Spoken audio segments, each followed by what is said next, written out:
नमस्ते दोस्तों, आप देख रहे हैं ट्रेडिफाई, जहां हम हर बड़े आईपीओ और बिजनेस स्टोरी को सिंपल और एंगेजिंग तरीके से आप तक पहुंचाते हैं। आज की कहानी है एक ऐसे फाइनेंशियल जायंट की जो अब शेयर मार्केट में कदम रखने जा रहा है, टाटा कैपिटल आईपीओ।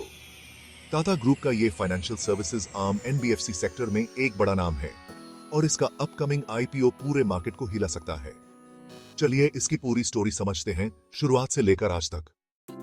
2007 में टाटा सन्स ने एक नई कंपनी लॉन्च की, Tata capital limited.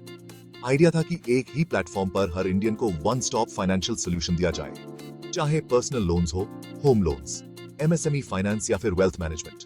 Tata capital ने अपनी प्रेजेंस हर सेगमेंट में बनाई।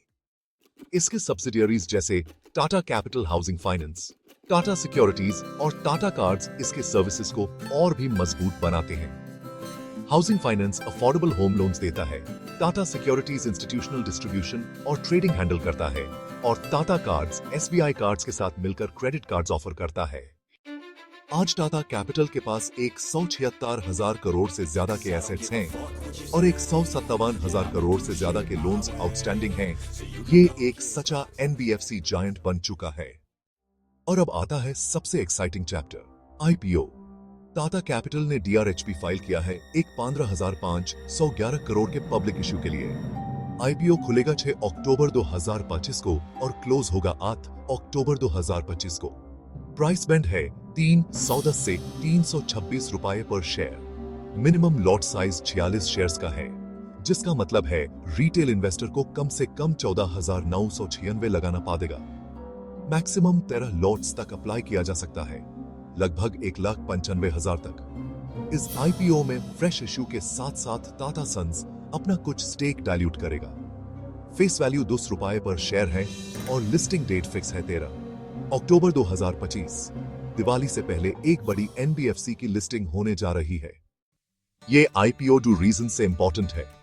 पहला, टाटा ग्रुप की एक और कंपनी स्टॉक मार्केट में लिस्टेड होगी।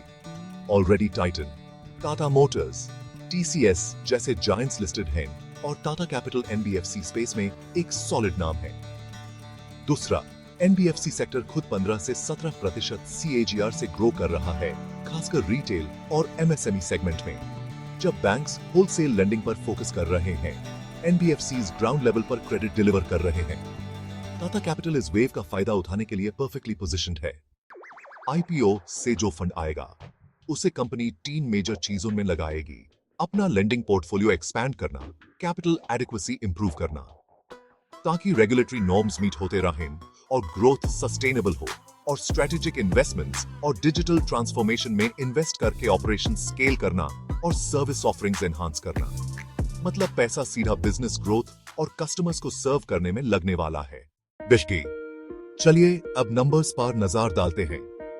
फाइनेंशियल ईयर 24 में टाटा कैपिटल का रेवेन्यू फ्रॉम ऑपरेशंस 18,174 करोड़ था, जो पिछले साल के 13,628 करोड़ से बहुत ज्यादा है। प्रॉफिट आफ्टर टैक्स भी 3,327 करोड़ तक पहुंच गया है, पिछले साल था 2,946 crore. Total assets financial year 24 में 1,76,694 करोड़ है, लोन्स 1,57,707 करोड़ है। क्लियरली एक हेल्थी ग्रोथ स्टोरी है, यानी कंपनी की फाइनेंशियल परफॉर्मेंस स्टेडली इंप्रूव कर रही है। इन्वेस्टर के लिए सबसे जरूरी होता है स्ट्रेंथ्स और रिस्क्स समझना। स्ट्रेंथ्स देखें तो रिटेल क्रेडिट और एनबीएफसी सेक्टर दोनों डबल डिजिट ग्रोथ पर हैं। टाटा कैपिटल का wide product range retail, SME, corporate सब कवर करता है। गवर्नमेंट स्कीम्स जैसे उद्यम असिस्ट और पीएम विश्वकर्मा से एमएसएमई लेंडिंग में एडवांटेज मिल सकता है। और सबसे बड़ा फैक्टर है टाटा ब्रांड का ट्रस्ट।